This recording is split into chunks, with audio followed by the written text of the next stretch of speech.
తెలుగు ప్రజలందరికీ నమస్కారం. ఈరోజు ఏ రాజకీయ పార్టీ చూసినా నేటి రాజకీయాలలో ప్రత్యేకంగా పథకాలపైనే ఈరోజు రాజకీయాలు నడుస్తున్నాయి. అధికారంలోకి వచ్చే అవకాశాలు కూడా ఈరోజు పథకాలు బాగిచ్చిన వాళ్ళకే ఉన్నాయి. కొన్ని సందర్భాలలో పథకాలు అమలు చేసినా కానీ ఓడిపోయిన పరిస్థితులు అనేకం ఉన్నాయి. అటువంటి ఒక ఆర్టికల్ మొన్న 19వ తారీఖు సెప్టెంబర్ 19, 2025 రోజున మహబూబ్ నగర్ ఎమ్మెల్యే ఎన్ఎం శ్రీనివాసరెడ్డి గారు ఆంధ్రజ్యోతి పత్రికలో ఒక పెద్ద వ్యాసం రాసిండ్రు.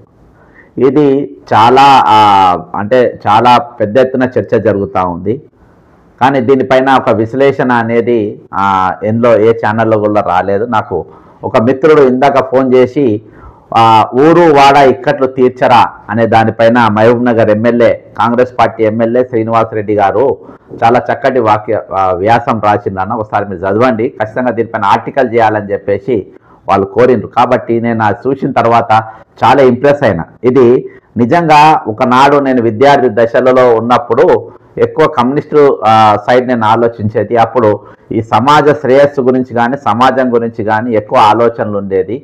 కానీ అది ఆర్థికపరమైన పురోగతి గురించి కానీ లేకుంటే ఈరోజు ఏది స్కూళ్ళు, కాలేజీలు మరియు ప్రజల యొక్క మౌలిక సదుపాయాలపైన ఎక్కువ చర్చ జరిగేది. దానిపైన ఉద్యమాలు జరిగేది, దానిపైన ఉద్యమాల నిర్మాణాలు జరిగినాయి. కానీ ఈరోజు రాష్ట్రాలు అప్పుల పాలైనా పర్వాలేదు, ఈ పథకాలు మేము అమలు చేస్తే దానికి మాకు ఓట్లు పడతాయి. ఈరోజు తెచ్చే అప్పుల్లో పాలకవర్గానికి కొంచెము, మళ్ళీ అందులో ఎవరి వాటాలు వాళ్ళకిచ్చి చిత్తశివరికి వాళ్ళు అధికారం దిగే లోపు ఒక పెద్ద అప్పు కుప్పనే మిగిల్చుండ్రు. ఇటువంటి ఒక ఆర్టికల్ ఈరోజు అంటే దాని తరపున తీసుకోకపోయినా అసలు ఈరోజు రాజకీయ వ్యవస్థ ఏ విధంగా ఉందని ఒక అధికార పార్టీ ఎమ్మెల్యే రాయడం ఒక చరిత్రాత్మకమైన విషయం. కాబట్టి ఖచ్చితంగా దీనిపైన చర్చ జరగాలి. ఖచ్చితంగా దీన్ని సాధ్యమైనంత మందికి మీరు షేర్ చేయండి, దీని గురించి చర్చ జరపండి, కామెంట్ చేయండి. ఇది మామూలు ఐటమ్ కాదు, చాలా పెద్ద ఆర్టికల్, దయచేసి వినండి. స్వతంత్ర భారతావనిలో గడిచిన 78 సంవత్సరాలుగా లెక్కలేనన్ని సంక్షేమ పథకాల తర్వాత క్రమంగా కేవలం సంక్షేమ పథకాలే, బడా ప్రాజెక్టులు మాత్రమే ఓట్ల వర్షం కురిపిస్తాయి. అంటే ఇది సంక్షేమ పథకాలేమో ప్రజలకు, బడా ప్రాజెక్టులేమో కమిషన్ల కోసం పాలక వర్గానికి అన్న నమ్మకం పాలకుల్లో బలపడింది. ఆ నమ్మకం దెబ్బతిని ఎన్నికల్లో స్వతంత్ర భారతావనిలో గడిచిన 78 ఏళ్లుగా లెక్కలేనన్ని సంక్షేమ పథకాల తర్వాత క్రమంగా కేవలం సంక్షేమ పథకాలు, బడా ప్రాజెక్టులు మాత్రమే ఓట్ల వర్షం కురిపిస్తాయి అన్న నమ్మకం పాలకుల్లో బలపడిపోయింది. ఆ నమ్మకం దెబ్బతిని ఎన్నికల్లో ఓటమి పాలైన ప్రతిసారి సరికొత్త పథకాల కోసం వెతుకుతూనే తప్ప ఆ నమ్మకం నుంచి మాత్రం బయటపడటం లేదు. అదే మనము రకరకాల ఎన్నికల్లో, నా దగ్గర ఇంకా చాలా మంత్రాలు ఉన్నాయని గత ఎన్నికల్లో కేసీఆర్ గారు చెప్పిండ్రు. అదే ఇటువంటి పథకాలు, రకరకాల పథకాలు, సంక్షేమ పథకాలకు భారీగా శ్రీకారం చుట్టిన ఎన్టీ రామారావు 1978 ఎన్నికల్లో ఓడిపోయారు. ఆయన ముఖ్యమంత్రి అయిన 89లో మాత్రం చాలా ఘోరంగా ఓడిపోయారు. ఈయన చిత్తరంజన్ దాస్ చేతిలో కల్వకుర్తికి, అదే మహబూబ్ నగర్ జిల్లా కల్వకుర్తిలో ఎన్టీ రామారావు కూడా ఓడిపోయిన పరిస్థితి. వాటిని పథకా స్థాయికి తీసుకెళ్లిన వైఎస్ రాజశేఖర రెడ్డి గారు 2009 ఎన్నికల్లో బోటాబోటి మెజారిటీతో గట్టెక్కారు.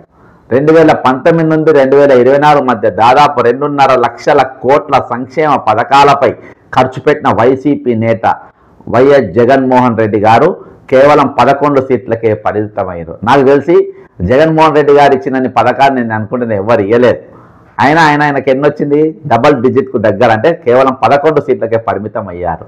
2014 నుండి 19 వరకు మధ్య చంద్రబాబు నాయుడు సంక్షేమానికి పెద్దపీట వేసి 2.5 లక్షల కోట్ల రూపాయల పైచిలుకు పథకాలు ఇచ్చిన కేవలం 23 సీట్లే దక్కాయి.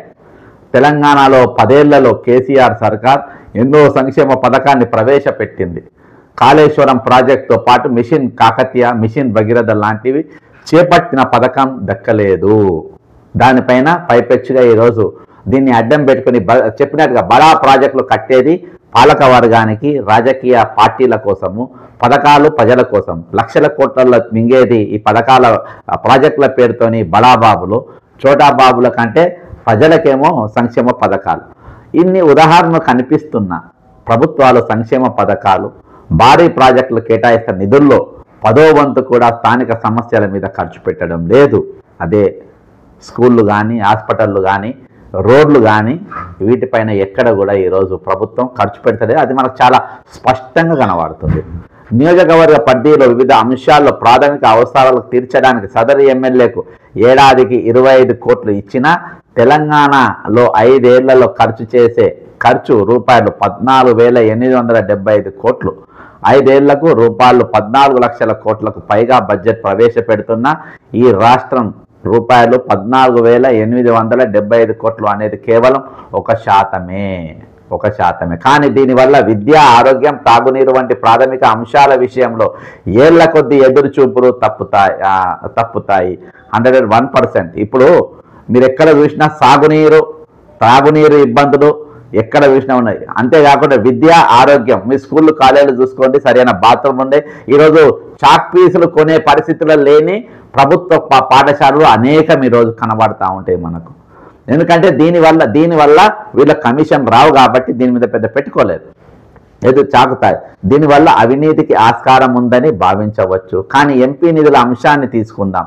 ఈ దేశంలో జరుగుతున్న అవినీతితో పోల్చుకుంటే ఎంపీ లాడ్స్ అంశంపై అతి తక్కువ దుర్వినియోగం జరుగుతోంది. కింది స్థాయి నుంచి పై స్థాయి దాకా అధికారులకు ఇచ్చే నజరానాలు మిగులుతాయి. ఏ గ్రామంలో పనులు ఆ గ్రామస్తులతో చేయిస్తే స్థానికంగా ఉపాధి కూడా దొరుకుతుంది. సంక్షేమంతో పాటు స్థానిక అవసరాలకు ప్రభుత్వాలు పెద్దపీట వేయకుంటే ప్రజల్లో అసంతృప్తి పెరుగుతూనే ఉంటుంది. సామాన్యులు వివిధ అంశాలపై ప్రభుత్వ కార్యాలయాల చుట్టూ తిరగడం స్వతంత్ర భారతావరణ సర్వసాధారణ దృశ్యం. ఇదే దృశ్యంలో సామాన్యుడికి బదులుగా ఒక ఎమ్మెల్యేను ఊహించుకోండి. మనస్కరించడం లేదు కదా, కానీ జరుగుతున్న చరిత్ర ఇదే. ఈరోజు ఎమ్మెల్యేల పరిస్థితి అంటే రాసింది కూడా ఒక ఎమ్మెల్యే కాబట్టి ఆయన ఇంకా అనుభవాలతో రెండోసారి సెకండ్ టైం ఎమ్మెల్యే బయటకు వచ్చాడంటే చుట్టూ జనమే. తమ కష్టాలు తీరుస్తారన్న నమ్మకంతో వచ్చే వారిలో చాలామంది. ఆయన ఏ ఊరికైనా వెళ్తే చిన్నపాటి రోడ్లు, కాలువ, బడి, ప్రాథమిక ఆరోగ్య కేంద్రం మొదలుకొని ఎన్నో సదుపాయాల విషయంలో సమస్యలు తీరుతాయని పేద, బడుగు, బలహీన వర్గాల ప్రజలు తండోపతండాలుగా వస్తారు. నిజాయితీగా చెప్పాలంటే ఎమ్మెల్యే అందులో చాలా సమస్యని తమ విచక్షణ అధికారంతో పరిష్కరించే అవకాశం ఉంటుంది. కానీ 90% సమస్యలు ఆర్థిక అనుమతులతో ముడిపడి ఉండేవి.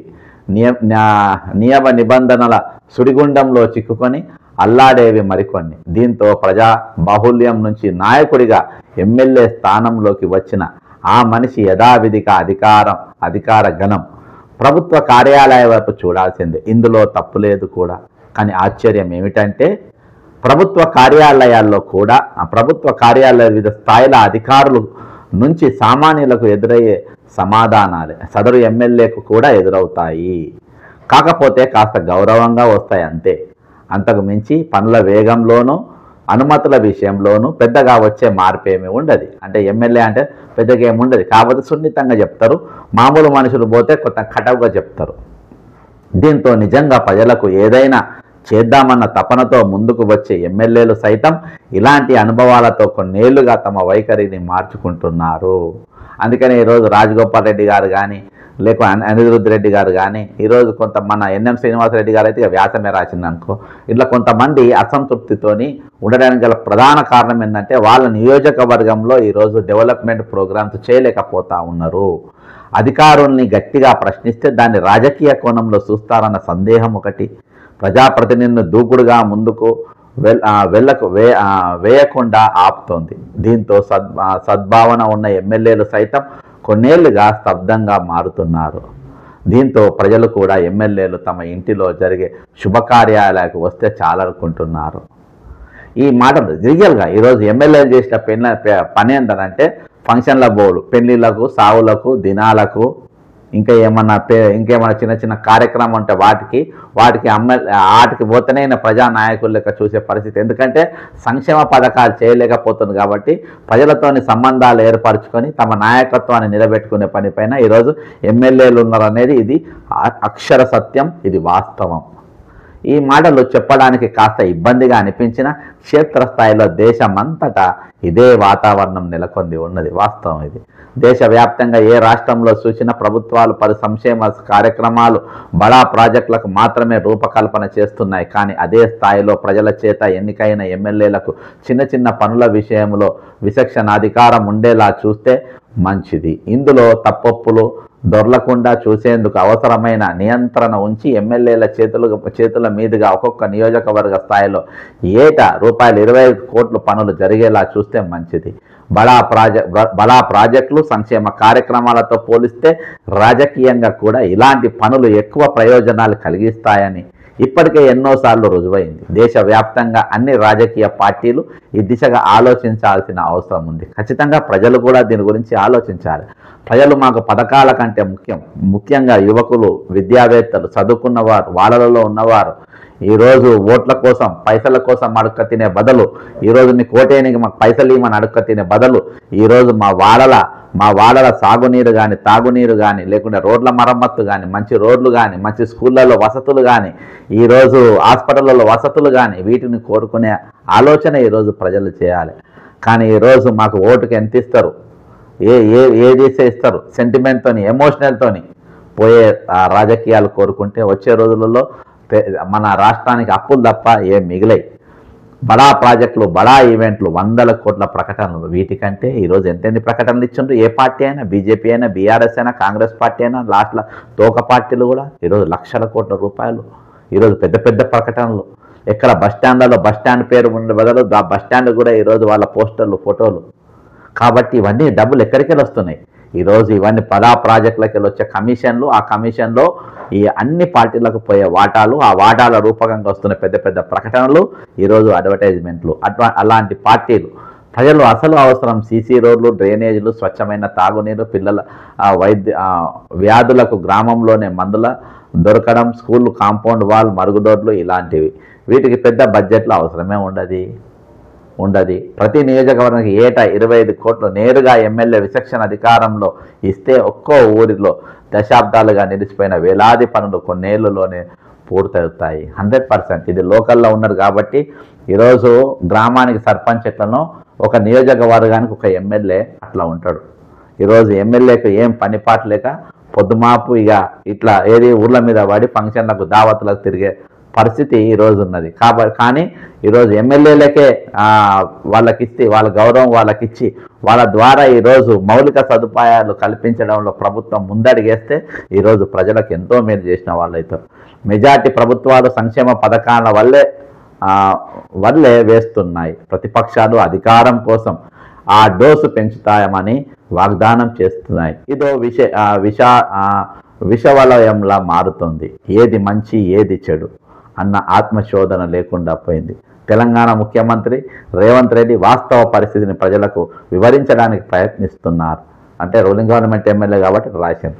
అయితే అధికారమే పరమావధిగా కొన్ని ప్రతిపక్షాలు ప్రజల్ని పక్కదారి పట్టిస్తున్నాయి. ప్రజలు కూడా ఆ మాయలో పడితే మిగుల బడ్జెట్లో మొదలైన ఈరోజు తెలంగాణ మరికొద్ది ఏళ్లలోనే పేద రాష్ట్రంగా మిగిలిపోతుంది. ఆల్రెడీ ఈరోజు అప్పుల ఇట్లు ఎన్ఎం శ్రీనివాసరెడ్డి, మహబూబ్ నగర్ ఎమ్మెల్యే, ఈయన రాసినటువంటి వ్యాసం ఇదో ఆంధ్రజ్యోతి పత్రికల్లో మీరు బ్రహ్మాండంగా చూడొచ్చు. ఇది రాసింది. ఇప్పుడు నేటి పరిస్థితి ఈరోజు చూస్తే ఇయాటి కూడా తెలంగాణ అనేది అప్పుల పాలు కానికి అవకాశం లేదు. ఇవాళ కూడా ఖనిజ సంపదల కొదవలేని తెలంగాణ ఇది. ఈరోజు ఎక్కడ చూసినా బొగ్గు గనులు కాంచెని మొదలుపెట్టి, ఈరోజు అటవీ సంపదకెళ్ళి మొదలుపెట్టి, ఈరోజు ప్రతి దగ్గర ఈరోజు తెలంగాణకు కావాల్సినంత నిధులు సమర్చుకునే పరిస్థితులు, ఈరోజు వనరులు తెలంగాణకు ఉన్నాయి. కానీ కావాలని ఆ లాభాలని వాళ్ళ జేబులోకి పోవాలని చెప్పేసి. ఫర్ ఎగ్జాంపుల్ నేను ఒకటి చెప్తా. అడ్వర్టైజ్మెంట్ ద్వారా అనేకమైన డబ్బులు ఈరోజు ప్రభుత్వానికి వచ్చేటి. కానీ 210 కంపెనీలకు ఎవరి వర్క్ వాళ్ళకి ఇస్తే ఈరోజు ఆ డబ్బంతా ఈరోజు ప్రభుత్వానికి వస్తుంది. కానీ 210 కంపెనీలకు ఇచ్చే వర్కులు కేవలం 4 కంపెనీలకే ఇస్తారు. ఎందుకంటే 4 కంపెనీలతో వాటాలు ఈజీగా మాట్లాడుకోవచ్చు. వాళ్ళ బినామీలుగా వాళ్ళని పెట్టుకొని ఈరోజు నడిపించే పరిస్థితి. అదే టార్గెట్ కంపెనీ కానీ, లేకుంటే నవనిర్మాణ్ కంపెనీ కానీ ముఖ్యమంత్రి కనసంలో నడుస్తున్నది. ఇది ప్రభుత్వానికి నష్టం. అంతేకాకుండా ఈరోజు రింగ్ రోడ్డు మీద హైదరాబాద్ రింగ్ రోడ్డు మీద రోజుకు 5 కోట్ల రూపాయల ఆదాయం. దాన్ని మహారాష్ట్ర సంస్థ గత ప్రభుత్వం ఇచ్చింది. ఈరోజు ఆ ఆదాయం లేకుండా పోయింది.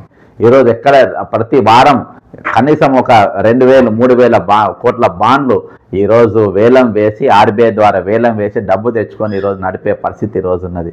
నిన్నటిగా ఇంకా ఇంతకుముందు నేను మధ్యాహ్నం ఒక వీడియో చేసిన, గత 3 రోజులుగా మరి హెచ్ఎండిఏ ద్వారా దాదాపు 93 ప్లాట్లు అమ్మకానికి పెట్టిండ్రు. దాని ద్వారా 500 కోట్ల రూపాయలు తీసుకుందామని, దాని ద్వారా మరి ఏం చేద్దామని నాకు తెలియదు కానీ 500 కోట్ల రూపాయల కోసం 93 ప్లాట్లు పెడితే, అంటే తుర్కెంజియాలు ఇక్కడ హైదరాబాద్ బాజ్పేయి చుట్టుపక్కల ప్రాంతాల్లో పెడితే కేవలం 3 ప్లాట్లు మాత్రమే అమ్ముడుపోయిన పరిస్థితి. మరి ఈ డబ్బంతా ఎట్టిపోతుంది? ఇంత లక్షల కోట్ల రూపాయలు అప్పైనాయి. మరి ఆ డబ్బంతా ఎవరి దగ్గర ఉంది, ఎక్కడ ఉంది, ఆ డబ్బు ఎక్కడికి పోతుంది, ఎవరి జేబులలో పడుతుంది, అది మాత్రం ఈరోజు ఎక్కడ కూడా బయటపడని పరిస్థితి. ఈరోజు నిజంగా పథకాల గురించి వస్తే ప్రజలు ఆలోచించాలి. మౌలిక పథకాలు మనకు ఈరోజు ప్రజా ఆరోగ్యం ఒకటి, తాగునీరు ఒకటి, ఇంకోటి స్కూళ్ళు, డ్రైనేజ్లు, రోడ్లు, ఇవి చాలా ముఖ్యమైన అంశం. అంతేకాకుండా ఇప్పుడు వీటి కోసం వచ్చే పనులు, ఇప్పుడు జాతీయ ఉపాధి హామీ లాంటి పనులు ఎమ్మెల్యేల పేరు నిజంగా నిధులు ఇస్తే అవి స్థానికంగా కొన్ని పనులు ఏర్పరచడానికి పనికొస్తాయి, వాళ్ళకు ఉపాధి దొరకడానికి పనికొస్తాయి. ప్రజలు ఎటువంటి దానిపైన చర్చ జరపాలని నేను ఈ వీడియో చేస్తున్నా. ఖచ్చితంగా మనం పథకాలకు దూరంగా ఉందాం. కొన్ని పథకాలు ఖచ్చితంగా అవసరం, అందులో వృద్ధాప్య పెన్షన్ కానీ, వికలాంగుల పెన్షన్ కానీ, అంతేకాకుండా మన వీళ్ళది ఏది విధవరాండ్ల పెన్షన్ కానీ, మన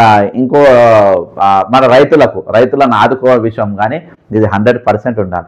తక్కిన ఈరోజు ఫ్రీ వేల ఫ్రీ అది ఈరోజు అవసరం పరిస్థితి. కాబట్టి ఈ బడా ప్రాజెక్టులు కట్టే బదులు లక్షల కోట్ల రూపాయలు మూసి సుందరీకరణ పేరుతోని కానీ, లేకుంటే ఇక వేరే ప్రాజెక్టుల పేరుతో కానీ ఇలా మన పరిస్థితి ఉన్నది ఏంటి? ఇలా 4th సిటీ అని ఇంకో దుకాణం పెట్టుడు కానీ ఈ మొత్తము ఈరోజు రాజకీయ బడా బాబుల చేతిలో పోవడానికి తప్ప ఈరోజు వేరే ఏం లేదు. కాబట్టి ఈ చర్చ ప్రజల నుండి మొదలు కావాలి. రాజకీయాలలో మార్పు రావాలంటే ఈరోజు మీరు ఏ పార్టీ కొత్తగా పెట్టే పార్టీలు కూడా ఏదో లక్షల కోట్ల రూపాయలతో ఈరోజు అడ్వర్టైజ్మెంట్లు ఏదో కొత్త పార్టీ 2-3 రోజుల కింద పెట్టిండ్రు, వాళ్ళ దగ్గర కూడా 2,000 కోట్ల రూపాయలు ఈరోజు ఉన్నాయని చెప్పేసి ఒక చర్చ జరుగుతూ ఉంది. ఆయన్నే చెప్పిండని చెప్పి ఇంకోటి చెప్తా ఉన్నారు. కాబట్టి ఈ విధంగా ధనార్జనే ధ్యేయంగా ఈరోజు రాజకీయాలు ముందుకు పోతూ ఉంటే వచ్చే రోజుల్లో వచ్చే తరానికి మనం ఏమి ఇవ్వబోతాం? ఈరోజు గుట్టలు లేని తెలంగాణ, చెట్లు లేని తెలంగాణ, ఏది కాలువ లేని తెలంగాణ, చెరువు లేని తెలంగాణ, బావులు లేని తెలంగాణ, బొగ్గు లేని తెలంగాణ, ఓపర్ కాస్ట్ మైనింగ్ తెలంగాణ, ఈరోజు pollution Telangana, concrete hub Telangana. కాబట్టి ఈ తెలంగాణ మనం వచ్చే తరాలకు ఇద్దామా? లేకుంటే ఈరోజు అప్పుల తెలంగాణ మనం ఇద్దామా? లేకుంటే అప్పులు లేని రాజ్యం మనం ఇద్దామా? ఈరోజు 2.5 లక్షల కోట్ల పథకాలు ఇచ్చిన జగన్మోహన్ రెడ్డి గారు ఓడిపోయినారు. 2 లక్షల కోట్ల పథకాలు ఇచ్చిన చంద్రబాబు నాయుడు గారు కూడా ఓడిపోయినారు.